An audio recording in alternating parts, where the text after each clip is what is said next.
लाजवाब होंगे, एकदम बिंदास होंगे और साथ ही बहुत अच्छे से आप लोग अपनी पढ़ाई को औसत में 3 की गुणा कर देंगे। जब यहाँ 3 की गुणा करेंगे 3 एकम 3 होगा, 5 तिया 15, कोई दिक्कत नहीं है। पी और क्यू का औसत दे रखा है तो पी और क्यू का योग कितना हो जाएगा, तो आप कहेंगे औसत में इस बार 2 की गुणा कर देंगे। 2 की गुणा क्यों, क्योंकि दो संख्याएं हैं पी और क्यू। 45 दूनी कितना हो जाएगा, 90 हो जाएगा। क्यू और आर का औसत दिया हुआ है तो मेरे प्यारे दोस्त क्यू और आर का औसत दिया हुआ है तो इसमें 2 की गुणा कर देंगे। योग निकालने के लिए तो 92 हो जाएगा। हमसे किसका वजन पूछा है, हमसे क्यू का वजन पूछा जा रहा है। किसका वजन, क्यू का वजन। अच्छा एक बात मुझे बताओगे, पी प्लस क्यू की वैल्यू यहां रख दीजिए। पी प्लस क्यू की वैल्यू 90 है, ये 90 प्लस में है, इधर आके माइनस में हो जाएगी, तो आर की वैल्यू कितनी आ जाएगी, आर की वैल्यू हो जाएगी 153 माइनस 90, तो क्या ये 63 हो जाएगी आर की वैल्यू। अगर आर की वैल्यू 63 हो चुकी है प्लस की, तो 92 में से 63 जाएगा तो क्यू की वैल्यू कितनी आ जाएगी भाई, आर ये प्लस का है उधर जाएगा माइनस का हो जाएगा, तो 12 में से 3 गया 9 बचेगा, 8 में से 6 गया 2 बचेगा, आंसर क्या आ जाएगा 29 आ जाएगा। तो क्यू की वैल्यू कितनी आ जाएगी मेरे भाई, 29 आ जाएगी। 8 कम है मेरे भाई। क्या कहा है, ए बी और सी का औसत। अच्छा ए बी और सी का औसत आप कैसे निकालेंगे मुझे ये बताइए, क्या ए बी और सी का औसत क्या कुछ ऐसे ही निकालेंगे भाई, तीनों का योग करके 3 से डिवाइड करेंगे, बहुत बढ़िया बहुत शानदार। मुझे ये बताइए तीनों का योग करके 3 से डिवाइड करेंगे तभी तो तीनों का औसत आएगा। ये औसत जो है वो डी से 8 कम है, ये औसत जो है वो डी से, ये औसत जो है वो डी से 8 कम है, ऐसा क्वेश्चन ने बोला है, बहुत बढ़िया। यदि एबीसी और डी का औसत 42 है, एबीसी और डी का औसत 42 है तो एबीसीडी का योग कितना हो जाएगा, थोड़ा सा मुझे बताइए, थोड़ा सा मुझे बताइए। अगर चारों का औसत 42 दिया हुआ है तो चारों का योग कितना हो जाएगा, 4 की गुणा कर दीजिए। यानी आप लोग क्या कहने वाले हैं, 168 कहने वाले हैं।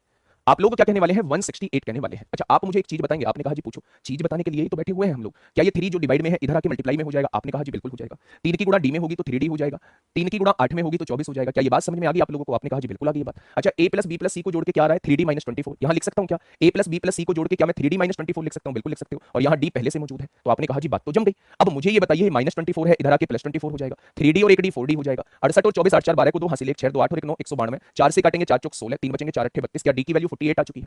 अगर डी की वैल्यू 48 आ चुकी है तो उसने इन दोनों का औसत पूछा है, तो डी की वैल्यू पुट कर दीजिए। 48 तिया कितने होते हैं मेरे भाई, 48 तिया 144, 8 तिया 24 को 4 हासिल लगे 2, हाँ 144 में से 2 जाएगा 140 42 बचेगा, प्लस 48 और 5 53 होते हैं। अगर इन दोनों का औसत पूछ रहा है तो इन दोनों के योग को 2 से डिवाइड कर दो। आपने कहा 3 और 2 5 हो जाएगा, 5 और 4 9 हो जाएगा, ये 1 बचेगा, 2 से डिवाइड करेंगे तो 97.5 इस क्वेश्चन का जवाब आ जाएगा। 97.5 इस क्वेश्चन का साथी बिल्कुल सही जवाब हो जाएगा, बहुत बढ़िया भाई। अभिषेक यादव, मनु, विनीत संख्या है, ये तीसरी संख्या है। अगर 3 संख्याओं का औसत 40 दिया है तो क्या मुझे इन 3 संख्याओं का योग बता सकते हैं, तो आप कहेंगे औसत में अगर संख्या की गुणा कर देंगे जितनी संख्या है तो वो योग निकल के आ जाएगा 120 आ जाएगा। अब उसने तीनों संख्याओं के बारे में बोला हुआ है भैया, पहली संख्या दूसरी संख्या और तीसरी संख्या। ध्यान से सुनना क्या बोला हुआ है, रेशो से इसे लिंक करेंगे। प्रथम संख्या दूसरी संख्या का 2 गुनी है, दूसरी संख्या 1 है तो प्रथम संख्या 2 है, दुगनी हो गई, तथा दूसरी संख्या तीसरी संख्या की 3 गुनी है, दूसरी संख्या तीसरी संख्या की 3 गुनी है। अगर तीसरी संख्या 1 है तो दूसरी संख्या 3 हो जाएगी। मेरे प्यारे दोस्त पड़ोसी नियम लगाइए, 1 आएगा और इसका पड़ोसी कौन है, 3 आएगा। यानी पहली संख्या 6 है, दूसरी संख्या 3 है और तीसरी संख्या मेरे भाई 1 है। आगे अब उसने कहा तीनों का योग 120 है, मेरे हिसाब से 6 3 9 1 10 हो जाएगा। उसने तीनों का योग 120 दिया है, मेरे हिसाब से तीनों का योग 10 बैठ रहा है, तो क्या एक पार्ट की वैल्यू 12 आ जाएगी। उसने कहा है सबसे बड़ी तथा सबसे छोटी संख्या का अंतर बताइए, यानी वो इन दोनों का डिफरेंस आपसे पूछना चाह रहा है। इन दोनों का डिफरेंस यानी 5 की वैल्यू वो आपसे पूछना चाहता है। अगर 1 बराबर 12 तो 5 बराबर कितना हो जाएगा, 5 बराबर 60 हो जाएगा। तो सबसे बड़ी और सबसे छोटी संख्या का डिफरेंस कितना आएगा, तो आप कहेंगे सबसे बड़ी और सबसे छोटी संख्या का डिफरेंस बॉयज और गर्ल्स जो है इस रेशो में है, इस 50 को इस रेशो में बांटा हुआ है। 2 3 पहली बात समझ में आपके आगे। लड़कों का औसत अंक 60 है और लड़कियों का औसत अंक, ये आप मुझे बताइए क्या इस टाइप के क्वेश्चन हमने पहले नहीं किए, बल्क में किए हैं, लेकिन लैंग्वेज थोड़ी सी अलग है इसलिए मैं इस क्वेश्चन को लेके आया हूं कि कभी ये लैंग्वेज वाला क्वेश्चन आपको दिखाई दे और आप उलझ जाओ। मेरे भाई क्वेश्चन की लैंग्वेज को फील कीजिए कि इस टाइप की लैंग्वेज में वास्तव में कहना क्या चाहता है और हमें करना कैसे। अच्छा आप लोगों को बॉयज और गर्ल्स का रेशो दिया हुआ है, मेरे दोस्त मेरे साथी, आपको बॉयज और गर्ल्स का रेशो दिया हुआ है 2 3, यानी 2 लड़के हैं 3 लड़कियां हैं। आपको इस 50 की जरूरत है ही नहीं ना, आपको इस 50 को बांटने की जरूरत है, क्योंकि जब आपने ऐसा क्वेश्चन किया था तो आपने रेशो ही निकाला था, जिससे कट गए थे उसे काट के रेशो ही निकाला था, और अगर उसने पहले से ही रेशो दिया हुआ है तो आपको इस एग्जैक्ट वैल्यू की कोई नीड नहीं है। बात समझ में आई। अब क्वेश्चन ने कहा है लड़कों का औसत अंक एवरेज जो दिया हुआ है लड़कों का वो 60 दिया हुआ है, बहुत बढ़िया। लड़कों का जो एवरेज है वो 60 है और लड़कियों का जो एवरेज है वो 70 है, और उसने पूरी क्लास का एवरेज पूछा है। एलिगेशन से भी हो जाएगा, लेकिन एलिगेशन में हम वही करते हैं जो इस मेथड के अंदर कर रहे होते हैं। हम इसकी गुणा इसमें करते हैं, एवरेज की गुणा संख्या में करेंगे टोटल आएगा, इसकी गुणा इसमें करते हैं, एवरेज की गुणा संख्या में करेंगे टोटल आएगा। जब सारे टोटल को जोड़ देंगे, जब सारे टोटल को जोड़ देंगे मेरे भाई, तो आप कहेंगे इन सभी का योग 330 आ जाएगा। अगर योग को टोटल विद्यार्थियों से डिवाइड कर देंगे तो मेरे प्यारे दोस्त आपके सामने एवरेज आ जाएगा, और वो एवरेज कितना होगा, पूरी क्लास का 66 होगा। कुछ भी संख्या आप लोगों को दी हुई है, ध्यान से सुनिएगा बच्चे। यदि x प्लस 1/x जो है वो आपको k दिया हुआ है, कोई भी संख्या k दी गई है, मुझे नहीं पता क्या दी गई है, कोई भी संख्या मान लेते हैं k दी गई है, मुझसे पूछा जाता है इसके स्क्वायर का सम कितना होगा, x square plus 1/x square की वैल्यू पूछी जाती है। तो मेरे भाई आप इस संख्या का वर्ग कर देना और उसमें से 2 घटा देना, ये इस संख्या का वर्ग होता है। पहला पॉइंट मैंने आपको ये बताया, ठीक है।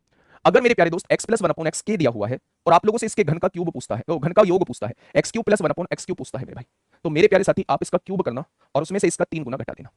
अभी के लिए इतना समझेंगे, क्योंकि अलजेब्रा आप लोगों के सिलेबस में नहीं है तो इतना डिटेल में जाने की जरूरत नहीं है मेरे भाई, सिलेबस में नहीं है इसलिए इतना डिटेल में जाने की जरूरत नहीं है। अब आप क्वेश्चन को थोड़ा सा ध्यान से समझिएगा। यदि किसी संख्या और उसके व्युत्क्रम का औसत, ये संख्या x है और इसका व्युत्क्रम ये हो जाएगा, इसका औसत दिया है क्योंकि 2 संख्या है, 2 से डिवाइड करके औसत दिया होगा, या फिर आप ऐसा करके चलिए इस स्टेप को बढ़ाइए ही मत। अगर औसत आप लोगों को कितना दिया है, औसत 2 दिया है, तो उसमें 2 संख्याओं की गुणा कर देंगे तो योग 4 आ जाएगा। भाई एक तो संख्या हो गई, एक उसका व्युत्क्रम हो गया। अगर इन दोनों का औसत 2 दिया है तो औसत में संख्या की गुणा कर देते हैं तो योग आ जाता है। औसत भी 2 दिया है, संख्या भी 2 है, तो उनकी गुणा करेंगे तो 4 जो है इनका योग निकल के आ जाएगा, ठीक है।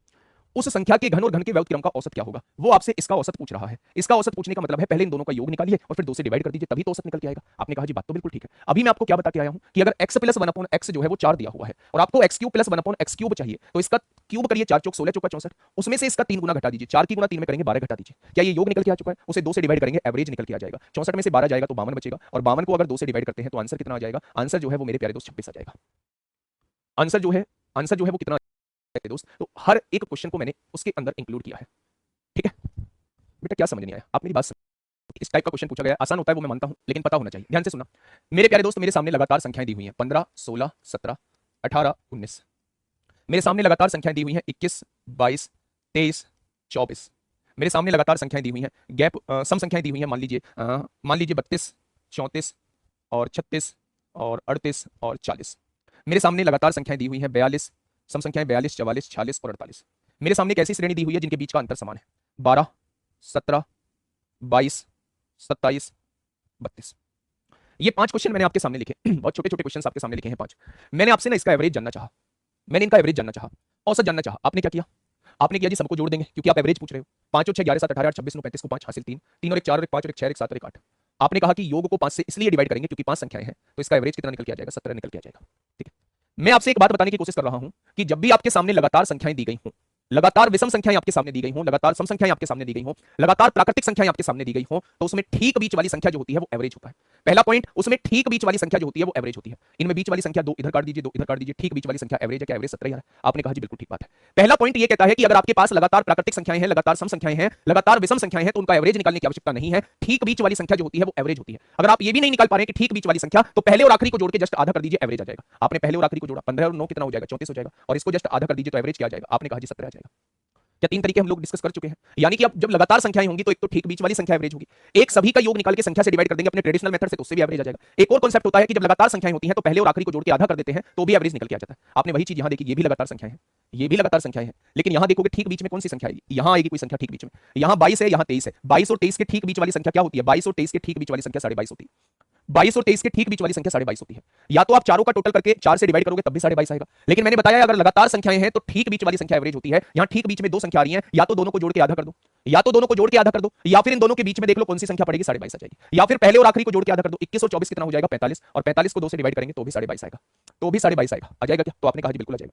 यहां देखिए ये भी लगातार सम संख्याएं हैं, सम हो या विषम हो या प्राकृतिक हो, ठीक बीच वाली संख्या एवरेज होती है, ये एवरेज हो जाएगी। आपने कहा जी मैं तो पहली और आखिरी को जोड़ के निकालूंगा, तो मेरे भाई 32 और 40 कितना होता है? 32 और 40 जो होता है, 32 और 40 कितना होता है? 72, और 72 को जब हम आधा करेंगे तो मेरे भाई एवरेज कितना आ जाएगा? एवरेज जो है वो 36 आ जाएगा।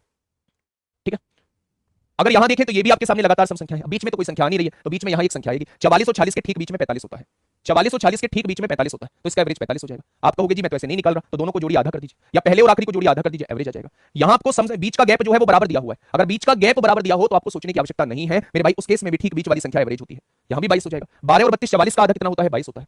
ये पॉइंट आप लोगों को समझ में आ गए होंगे कि अगर लगातार संख्याएं हैं, लगातार सम संख्याएं हैं, लगातार विषम संख्याएं हैं, या कोई श्रेणी अर्थमेटिक प्रोग्रेशन की दी हुई है, समांतर श्रेणी दी हुई है, तो उनका एवरेज निकालने का एक डायरेक्ट तरीका है कि ठीक बीच वाली संख्या एवरेज होगी, या पहले और आखिरी को जोड़ के आधा कर देंगे, वो एवरेज निकल के आ जाएगा। ये बात समझ में?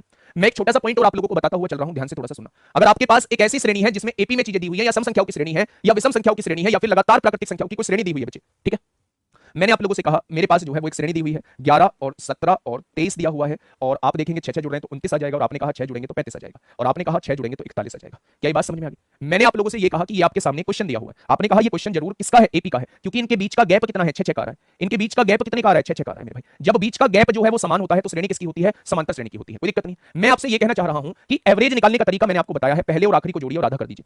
41 और 11 को जोड़ा तो कितना आ गया? 52 आ गया, और 52 को जब आधा किया तो कितना आ गया? 26 आ गया। तो आपने कहा जी बिल्कुल आ गया, तो ये करेंगे 35 हो जाएगा। यहां से फटाफट से बताइए मुझे, यहां आप लोगों को जरूर मेरे भाई फॉर्मूला पता होना चाहिए, ध्यान से सुनिएगा। 1 का स्क्वायर, 2 का स्क्वायर, वर्गों का औसत पूछ रहा है ना, 3 का स्क्वायर मेरे भाई, और ऐसे ही कर कर कर करके वो 46 के स्क्वायर, इनका एवरेज आपसे पूछना चाहता है। प्रथम 46 प्राकृतिक संख्याओं के वर्गों का औसत कितना होगा वो आपसे ये पूछना चाह रहा है। अच्छा एक बात मुझे बताइए, नंबर सिस्टम में मैंने आप लोगों को पढ़ाया होगा, नहीं पढ़ाया है तो लिख लीजिए, प्रथम n प्राकृतिक संख्याओं के फर्स्ट n नेचुरल नंबर्स के स्क्वायर का सम कितना होता है? वर्गों का योग कितना होता है? वर्गों का योग कितना होता है? फर्स्ट n नेचुरल नंबर्स के स्क्वायर का सम कितना होता है वो आपसे ये पूछना चाह रहा है। तो इसका फॉर्मूला होता है n into n plus 1 2n plus 1/6 होता है। ये प्रथम n प्राकृतिक संख्याओं के वर्गों का योग निकालने का तरीका होता है। तो आपको सबसे पहले योग निकालना पड़ेगा इनका। n की वैल्यू क्या होती है? ये आखिरी वैल्यू n की वैल्यू होती है। आपने कहा n की वैल्यू 46 है, n प्लस 1 46 और एक 47 हो जाएगा।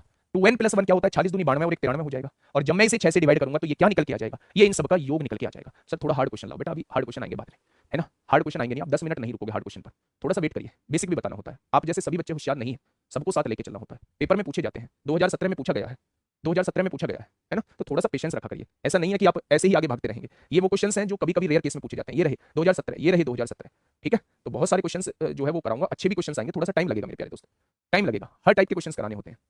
चलिए, मैंने आपसे पूछा इस क्वेश्चन को करने का तरीका क्या रहेगा। क्वेश्चन ने कहा कि 46 प्राकृतिक संख्याओं के वर्गों का औसत बताइए। तो पहले मुझे वर्गों का योग निकालना होता है। योग जो निकालूंगा मैं इस फॉर्मूले से निकालूंगा। क्या ये योग निकल के आ चुका है, आपने कहा बिल्कुल आ चुका है। अगर योग को जितनी संख्या है उनसे डिवाइड कर दोगे तो एवरेज निकल के आ जाएगा। टोटल संख्याएं कितनी थी 46 थी, अगर इसे हम 46 से डिवाइड कर दें तो क्या एवरेज निकल के आ जाएगा, आपने कहा जी बिल्कुल आ जाएगा। 46 से 46 उड़ जाएगा, 3 तिया 9 होगा, 3 एकम 3 होगा, 3 दूनी 6 हो जाएगा। 31 सत्ते कितने होते हैं, 7 एकम 7, 7 तिया 21 होता है मेरे भाई 217, तो 21 हासिल हो जाएगा। 31 चौक 124 होते हैं, 124 और 21 कितना हो जाएगा, 145 हो जाएगा।